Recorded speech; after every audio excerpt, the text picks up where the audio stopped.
রাষ্ট্রীয় সকল সুযোগ সুবিধা সমানভাবে পাবে, এটাই আমাদের লক্ষ্য উদ্দেশ্য। যদি সুস্থ সবল যারা আছে তারা রাষ্ট্রীয় সকল সুযোগ সুবিধা পায়, আর যারা প্রতিবন্ধী স্কুলের দায়িত্বশীল রয়েছে, শিক্ষক রয়েছে, তারা কেন রাষ্ট্রীয় সকল সুযোগ সুবিধা পাবে না, বঞ্চিত হবে? সংশ্লিষ্ট মন্ত্রণালয় এবং অধিদপ্তরকে আমরা স্পষ্টভাবে জানাতে চাই, আর কাল ক্ষেপণ না করে অবিলম্বে এক্ষুনি তাদের দাবি মেনে নিয়ে তাদেরকে বাড়ি যাওয়ার ব্যবস্থা করে দেন। আমার মা এবং বোনেরা, আমি দেখেছি পিছনে এবং সামনে অনেক কষ্ট করে বসে আছেন শুধু যৌক্তিক দাবির জন্য। কোন শৃঙ্খল পরিবেশ তৈরি করেন নাই, তারা শান্তিপূর্ণ আন্দোলন করে যাচ্ছে। তাদের প্রতি আপনারা সহানুভূতি দেখিয়ে অবিলম্বে এক্ষুনি দাবি মেনে নিয়ে বাড়ি যাওয়ার ব্যবস্থা করে দেন। আমার বাবারা এখানে বসে আছে, আমার ভাইয়েরা এখানে অবস্থান করছে, প্রত্যেকের চোখের দিকে মুখের দিকে তাকিয়ে দেখেন তাদের চেহারার মধ্যে বেঁচে আছে।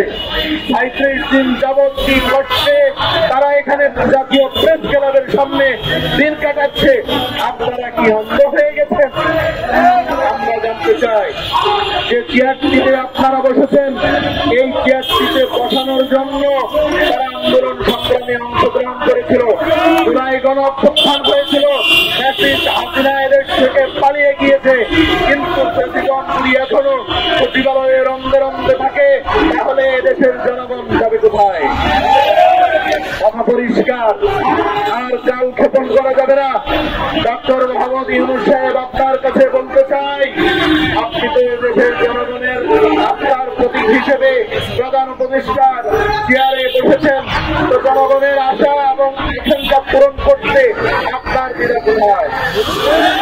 যমুনার অভিযোগী হয়তো কিছুক্ষণের মধ্যেই রওনা দিবে, আমরা শুনেছি, কিন্তু তাদেরকে যমুনায় যেতে দিতে হবে না, সেই ব্যবস্থা আপনাদের করতে হবে না।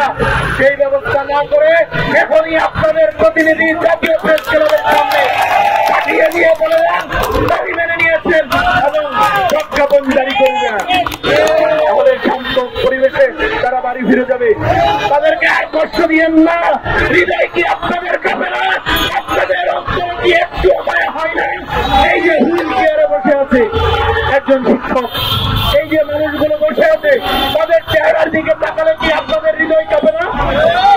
সাংবাদিক বন্ধুগণ, আপনাদের প্রতি আহ্বান থাকবে সংশ্লিষ্ট মন্ত্রণালয় এবং সংশ্লিষ্ট ব্যক্তিদের কাছে পৌঁছে দেওয়ার জন্য আপনারাই পারেন মাধ্যম হিসেবে ব্যবহার হতে।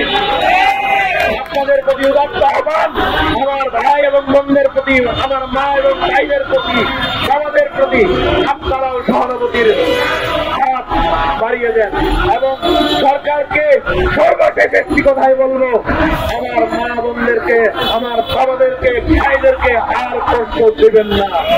দাবি মেনে নেন, দাবি মেনে নেন। ইতিহাসের পাতায় আপনাদের নাম সম্মানাক্ষরে লেখা থাকবে যে প্রতিবন্ধীদের সাথে বৈষম্য হয়নি এদেশে। আমরা চাই ইতিহাসের পাতায় আপনাদের নাম সম্মানাক্ষরে লেখা থাকুক এবং আপনাদেরকে কিয়ামত পর্যন্ত দেশের জনগণ এবং প্রত্যেক শ্রেণী দেশের মানুষ স্মরণ করুক।